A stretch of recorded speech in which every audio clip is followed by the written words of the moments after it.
Chapitre 2.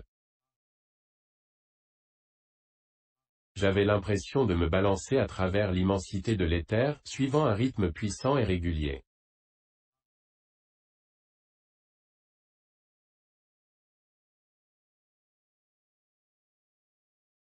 Des points étincelants paraissaient et s'éteignaient autour de moi.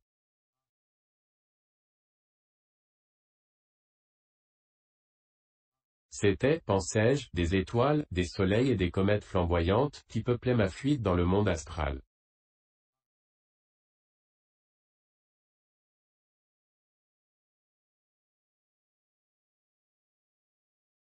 Alors que j'atteignais la limite de la trajectoire décrite par mon corps, pour revenir en arrière, un coup de gong résonna.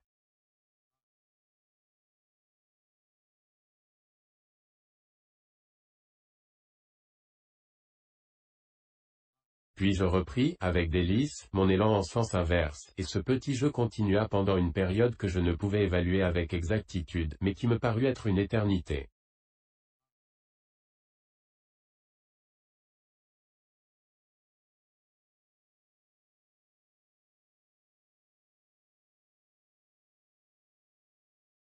Un changement se produisit ensuite dans le cours de mon rêve étrange.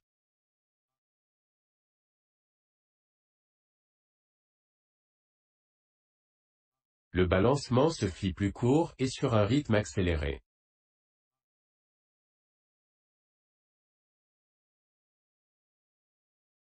À peine pouvais-je, de temps à autre, reprendre haleine, puis j'étais de nouveau violemment projeté à travers les deux.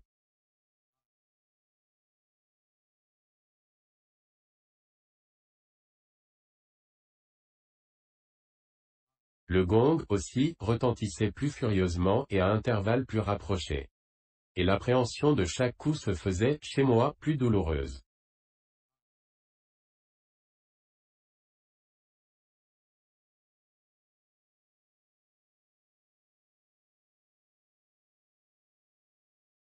Après quoi, mon rêve subit une variation nouvelle et j'eus l'impression d'être traîné sur un sol caillouteux, que le soleil aurait chauffé à blanc.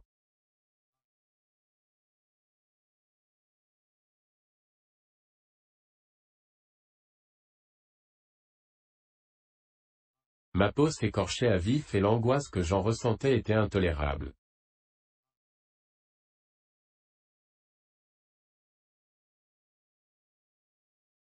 Le gong résonna encore comme un glas lugubre.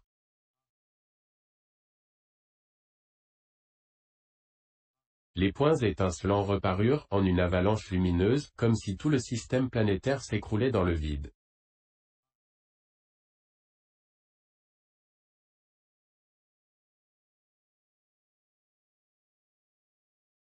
Je haletais pour retrouver ma respiration et ouvris les yeux.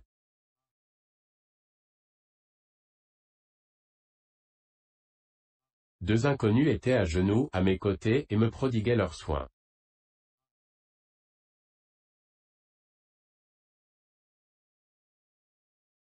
Le balancement puissant que je subissais était provoqué par le tangage du bateau qui me portait.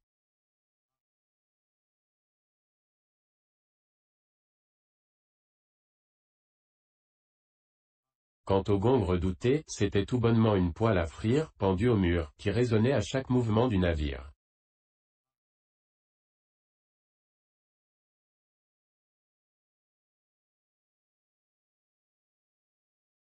Le sol brûlant et rugueux était la paume rude des mains d'un des deux hommes, qui me frictionnait énergiquement sur toutes les coutures.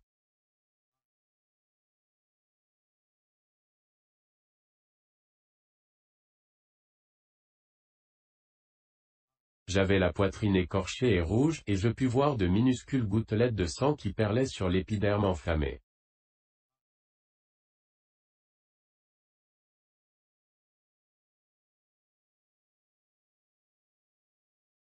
Ça va comme ça, Johnson, dit l'autre homme.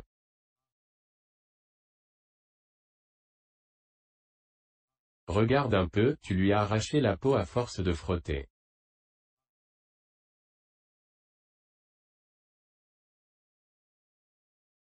Le grand gaillard à qui s'adressaient ces paroles avait le type scandinave très prononcé.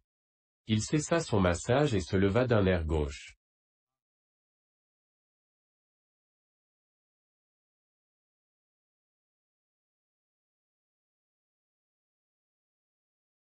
Son camarade était visiblement un homme des faubourgs de Londres qui avait, en même temps qu'il buvait le lait de sa mère, largement absorbé le son des cloches de Sainte-Marie-le-Beau.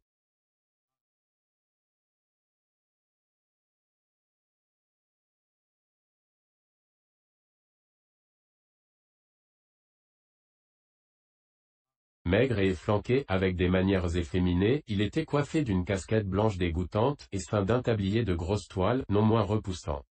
Accoutrement qui le désignait clairement comme le maître coq de la plus infecte cuisine qu'il y ait jamais eu sur un bateau.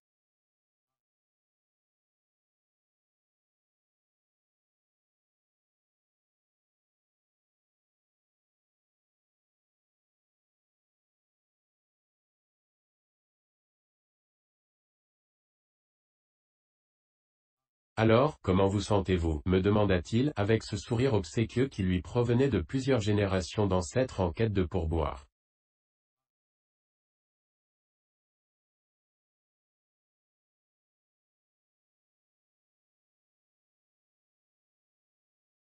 J'étais encore extrêmement faible et, pour toute réponse, je me mis péniblement sur mon séant. Puis, avec l'aide de Johnson, je parvins à me lever tout à fait.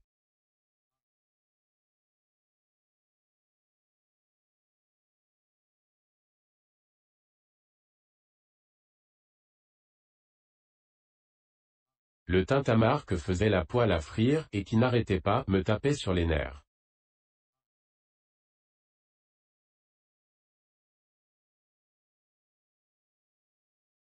Je n'arrivais pas à rassembler mes esprits.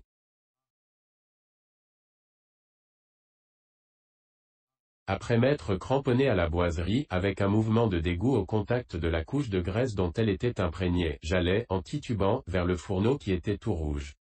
Une fois là, j'atteignis de la main l'ustensile, le décrochai et le fourrai, bien en sûreté, dans le coffre à charbon.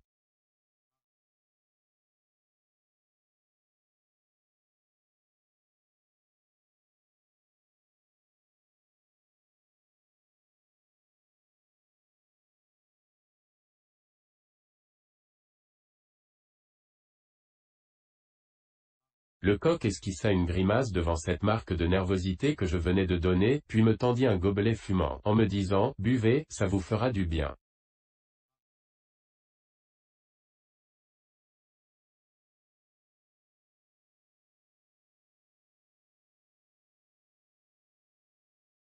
C'était du café pour matelot, c'est-à-dire une mixture nauséabonde. Mais sa chaleur me revivifia.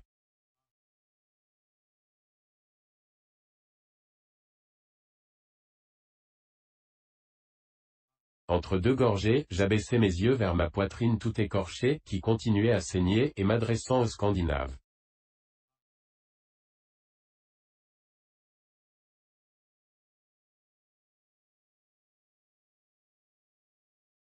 Johnson, lui dis-je, je vous remercie de vos bons soins.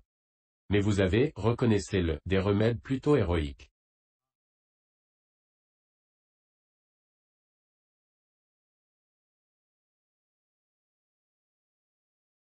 Ému du ton de reproche qui était dans ma voix, Johnson me tendit la paume de sa main en guise d'excuse.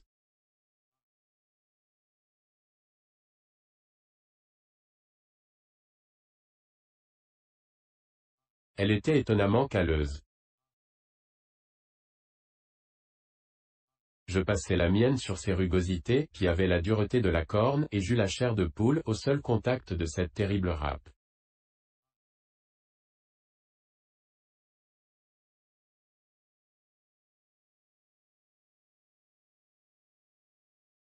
Je m'appelle Johnson, et non Johnson, observa l'homme.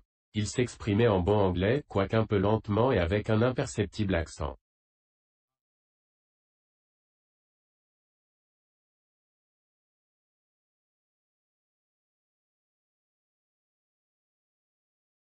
Dans ses yeux d'un bleu pâle très doux, je lus une muette protestation contre mes reproches que je regrettais. C'était, au demeurant, un personnage sympathique, et la franche simplicité de sa réponse m'avait immédiatement conquis.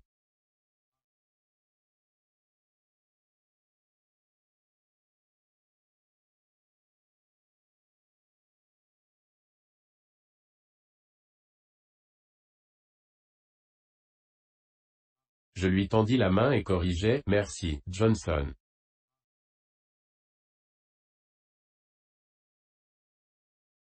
Il parut un peu embarrassé, hésita un instant, en se balançant d'une jambe sur l'autre, puis, finalement, s'empara de ma main, qu'il serra avec cordialité.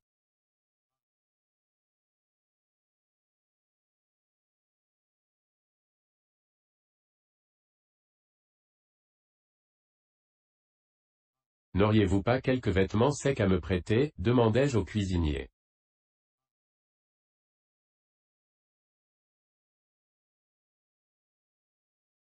Certainement, répondit-il avec un joyeux empressement.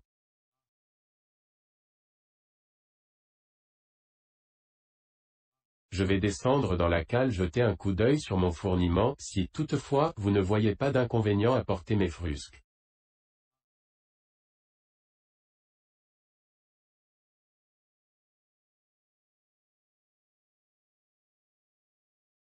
Il sortit, ou plutôt se coula hors de la cuisine, avec une souplesse qui me frappa.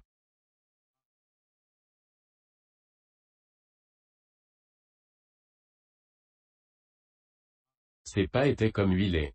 Il était tellement imprégné de graisse qu'il glissait plus qu'il ne marchait.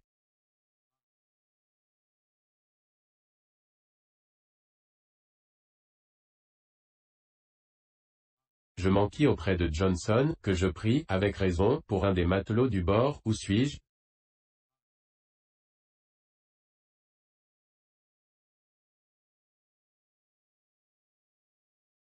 Quel est ce bateau et où va-t-il? Avec un effort manifeste pour me servir son meilleur anglais, Johnson répondit lentement et méthodiquement, dans l'ordre, aux questions posées, au large des Farallones, cap au sud-ouest, goélette le fantôme, armé pour la pêche aux phoques, à destination du Japon.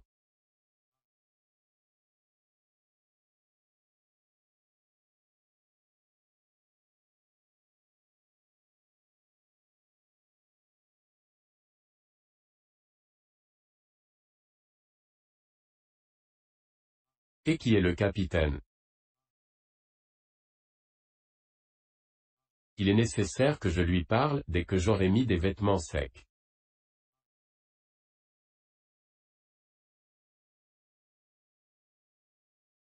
Johnson parut fort perplexe et s'efforça de bâtir, avec les restrictions nécessaires, une réponse à peu près satisfaisante.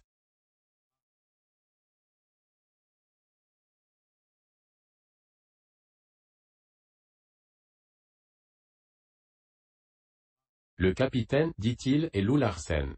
Enfin, c'est comme ça qu'on l'appelle ici.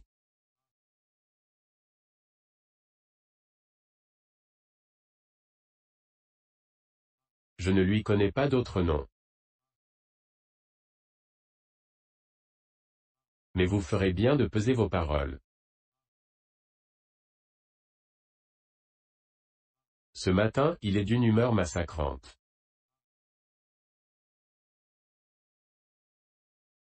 Le second. Il n'eut pas le temps d'achever sa phrase.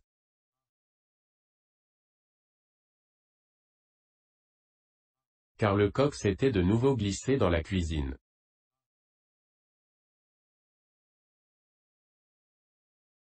Au lieu de bavarder, Johnson, fit-il, tu ferais mieux d'aller en vitesse voir, sur le pont. Si le vieux n'a pas besoin de toi. Avec le caractère qu'il a.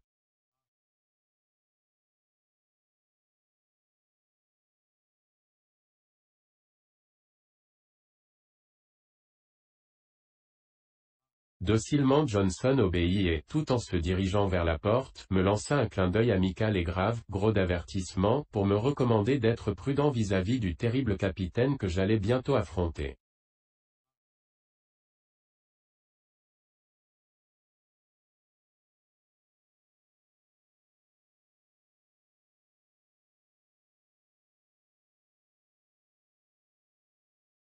Le cuisinier portait sur son bras un tas de loques fripées, parfaitement immondes, et qui fleuraient le moisi.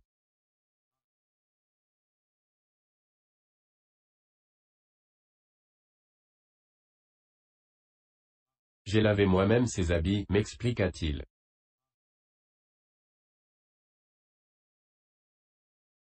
Faudra pourtant vous en contenter, en attendant que les vôtres sèchent au feu.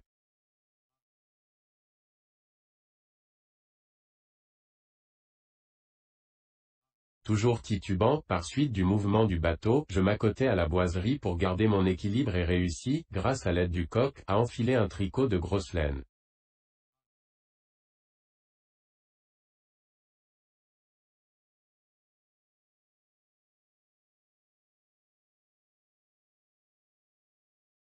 Je frissonnai involontairement à ce rude contact.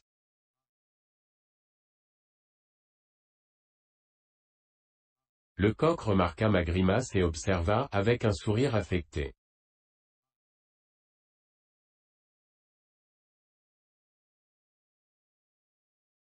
Je vous souhaite de ne pas être obligé, dans votre vie, d'emporter souvent de pareils. Votre peau est délicate comme celle d'une dame.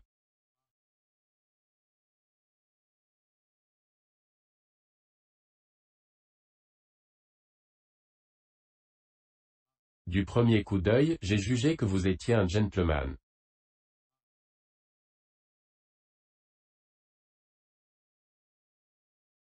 Cet individu m'avait immédiatement déplu et pendant qu'il m'aidait à m'habiller, cette répulsion croissait encore.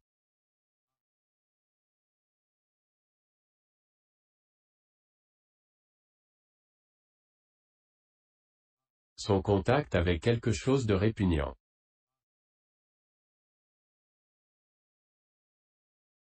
Instinctivement, je m'écartai de lui, c'était plus fort que moi.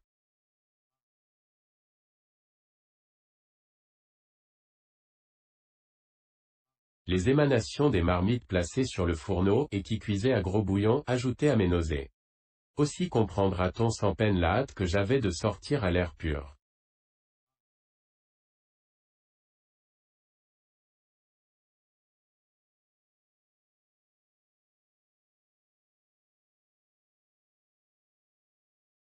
Il était en outre nécessaire que je voie sans tarder le capitaine, afin de m'entendre avec lui sur les mesures à prendre pour me débarquer.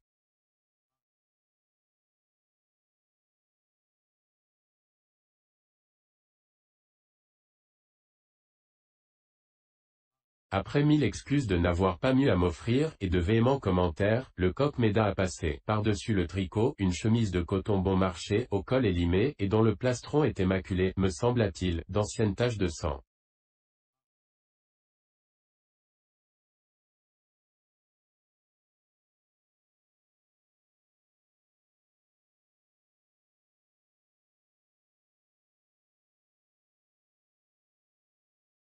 Des espadrilles me chaussèrent les pieds.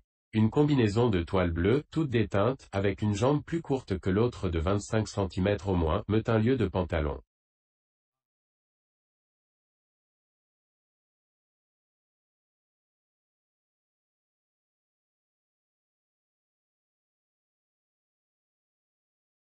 Et qui dois-je remercier de toutes ces bontés, demandai-je. Une casquette de voyou, un veston de coton rayé, tout crasseux, dont les manches me venaient à peine au coude, complétèrent mon accoutrement.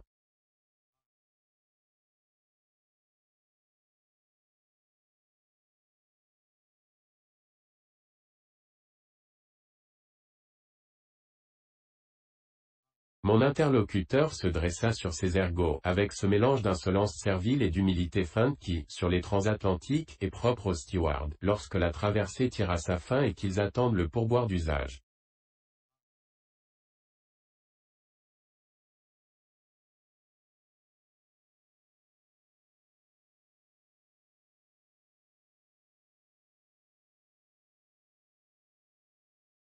Mugridge, me répondit le coq, d'un ton patelin, un sourire heureux éclairant ses traits efféminés.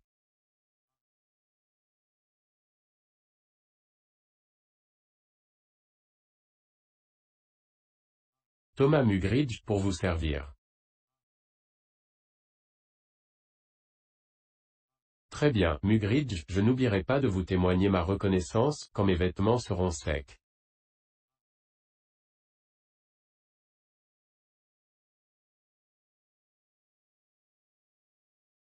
Son visage rayonna, comme si, dans les profondeurs de son être, tous ses ancêtres avaient tressailli, au souvenir des pourboires passés empochés par eux.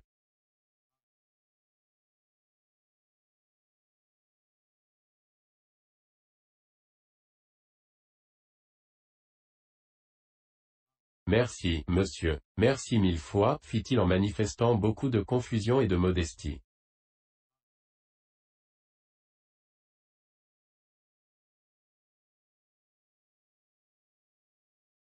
Je tirai la porte, qui s'ouvrait en arrière, et il s'effaça obséquieusement pour me laisser passer. Je m'avançai sur le pont.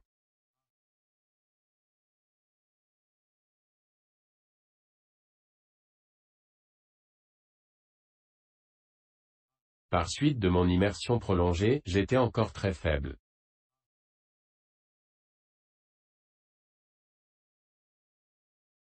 Une rafale me fit perdre l'équilibre sur ce plancher mouvant, et je m'en allai rouler jusqu'à un capot, auquel, après m'être relevé, je m'arc-boutai de mon mieux.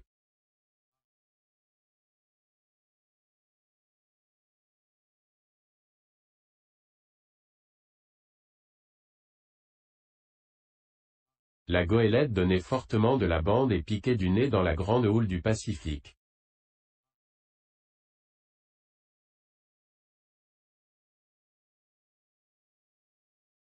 Si le navire, comme me l'avait dit Johnson, faisait voile vers le sud-ouest, le vent, lui, soufflait du plein sud.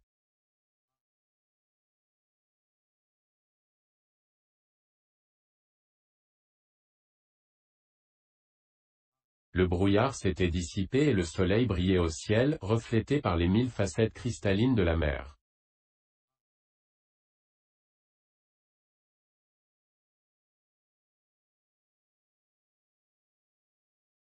Je tournai immédiatement vers mon regard, car je n'ignorais pas que c'était dans cette direction que se trouvait la Californie, mais je n'aperçus, à l'horizon, que des bancs de brume bas. Ce qui, apparemment, avait causé l'engloutissement du Martinez et m'avait amené là où j'étais.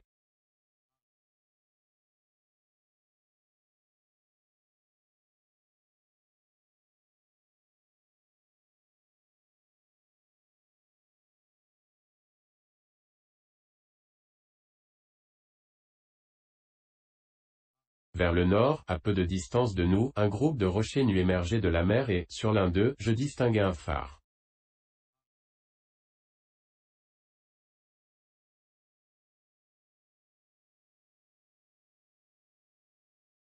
Tout d'abord, ce qui excita chez moi la plus vive surprise, ce fut de constater combien on s'occupait peu de quelqu'un qui, tout récemment échappé à une catastrophe, venait de voir la mort de si près.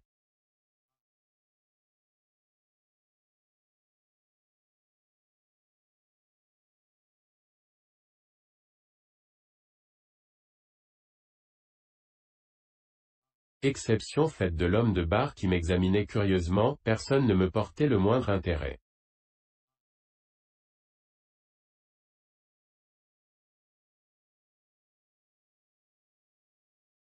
Je reportai ensuite mon attention sur mon entourage immédiat.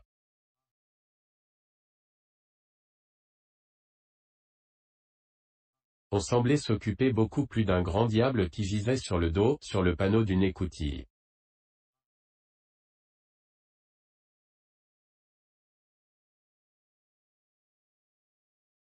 Sa chemise était largement ouverte sur sa poitrine.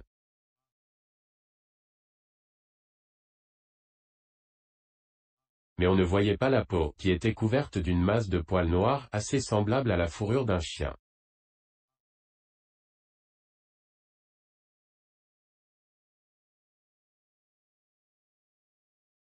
La figure et le cou disparaissaient également sous la broussaille d'une énorme barbe noire, tachetée çà et là de poils gris, et qui, comme tout le corps de l'homme, dégouttait d'eau.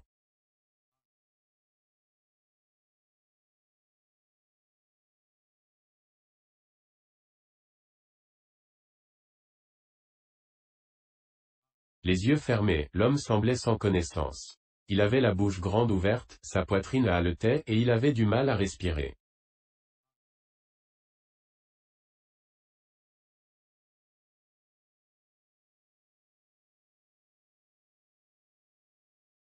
D'un mouvement automatique, un matelot prenait de temps à autre un seau de toile, pendu au bout d'une corde, le laissait tomber à la mer, puis, quand il était plein, le hissait à bord et, pour lui faire reprendre ses esprits, j'imagine, en déversait le contenu sur l'homme prostré.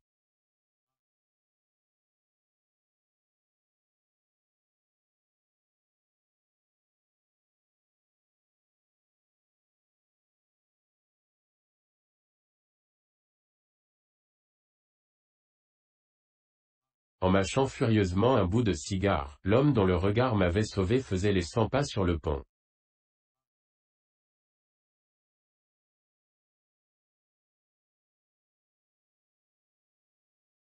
Il mesurait bien 5 pieds 10 pouces, peut-être 11 ou pas loin. Mais ce qui me frappa surtout, c'était sa vigueur exceptionnelle.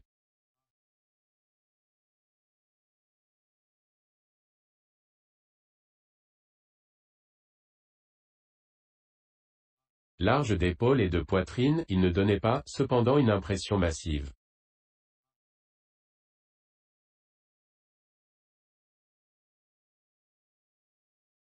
Une force noueuse tout entendons, voilà ce qui vient à l'esprit pour le décrire, des qualités que l'on associe d'ordinaire aux gens secs et nerveux, mais qui chez lui, se complétant par cette conformation puissante, l'apparentait davantage à quelques races proches du gorille.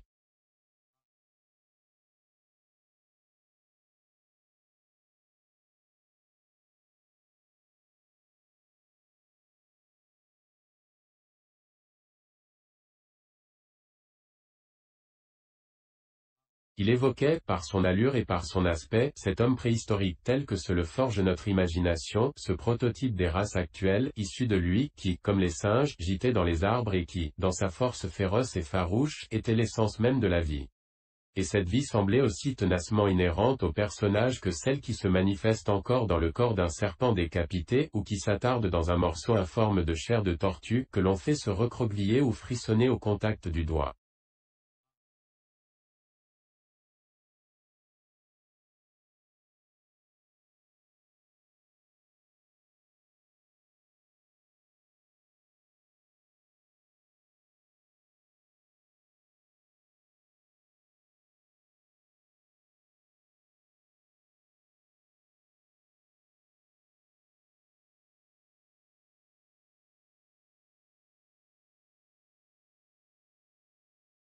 Telle était l'impression de puissance produite par l'homme qui arpentait le pont de long en large.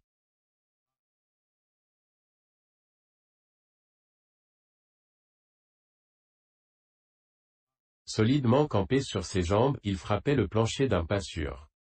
Du balancement de ses épaules jusqu'au pincement des lèvres sur le cigare, il y avait, dans le moindre mouvement de ses muscles quelque chose de décisif, où se trahissait une force d'indomptable domination.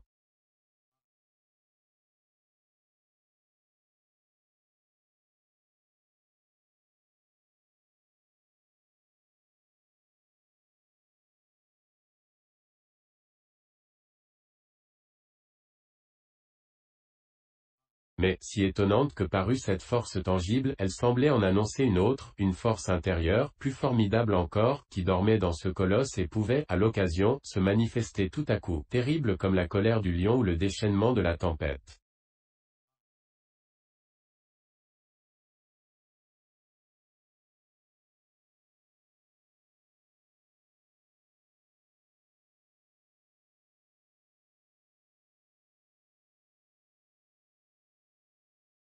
Le coq, sur ses entrefaites, passa la tête par la porte de la cuisine. Il me fit un sourire encourageant, en même temps qu'il me désignait du pouce l'homme qui arpentait le pont.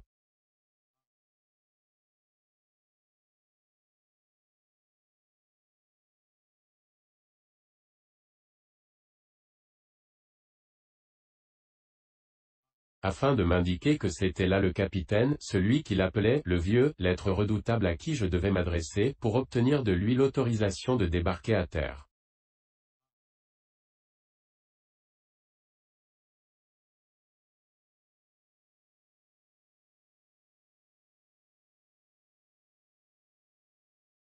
Je pris tout mon courage, et, prêt à affronter l'orage éventuel qui menaçait, j'allais m'avancer, quand une suffocation plus violente s'empara du malheureux qui gisait sur le dos. Il se tordait et se tortillait convulsivement.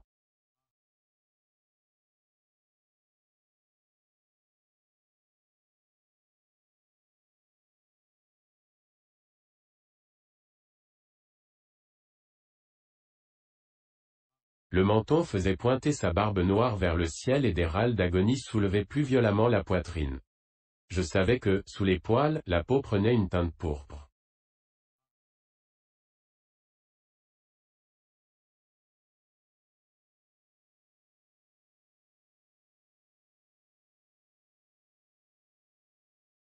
Lou Larsen, puisque c'était le nom que lui donnaient les hommes, interrompit sa promenade pour venir observer de plus près le moribond.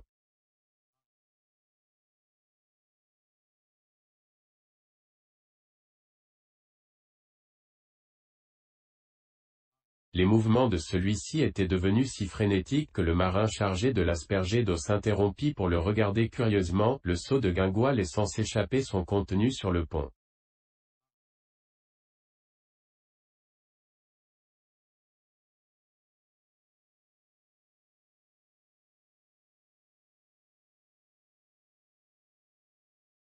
Celui-ci commença à marteler l'écoutille à coups de talon, raidit ses jambes en un suprême effort, et balança sa tête de droite et de gauche.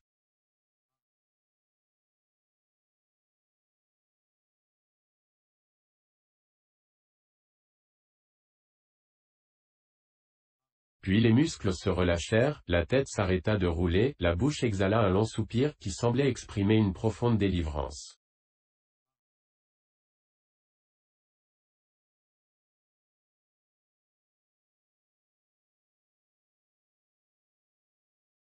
Les mâchoires se refermèrent spasmodiquement, et la lèvre supérieure se retroussa, en découvrant une double rangée de dents jaunies par le tabac.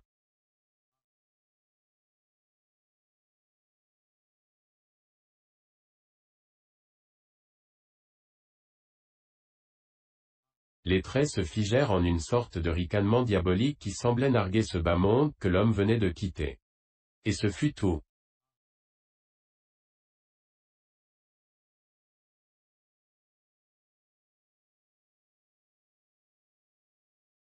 Alors eut lieu une scène ignoble. Lou Larsen donna libre cours à sa colère, qui, tel un coup de tonnerre, se déchaîna sur le cadavre.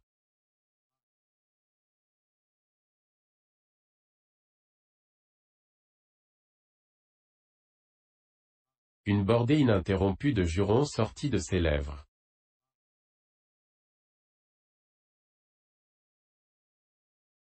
Et ce n'étaient pas de méchants petits jurons, ni de simples expressions un peu vives.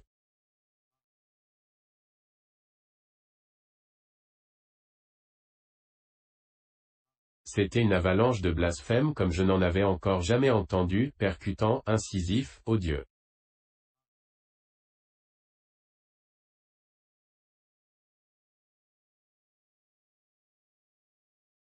Jamais je ne m'étais seulement douté qu'il puisse exister.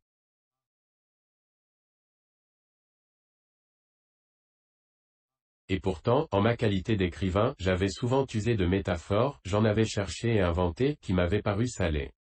Mais ce n'était rien à côté de ce qu'il m'était donné d'entendre.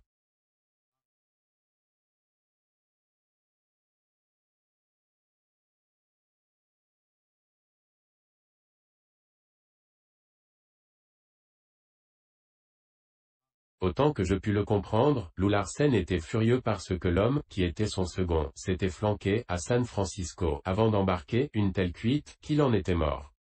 Or on était à présent en pleine mer et le remplacer était impossible.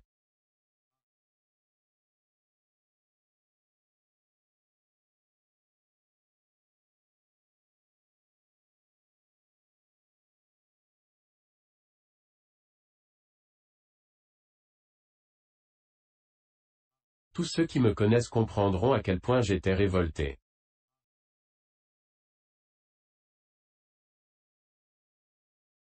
Les grossièretés de langage m'ont toujours répugné, rien qu'à entendre ce que dégoisait Lou Larsen, j'étais malade.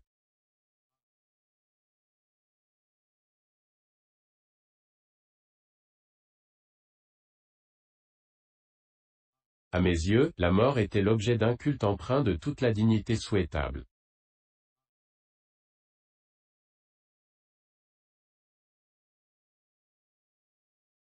Je ne l'avais jamais vu accueillir que dans la paix et célébrer autrement qu'avec pompe.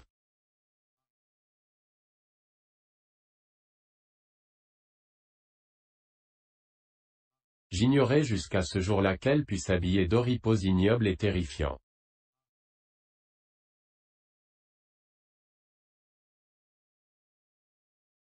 Le torrent brûlant d'injures que la bouche de Lou Larsen vomissait sur ce cadavre aurait dû suffire, semblait-il, à en dessécher la face.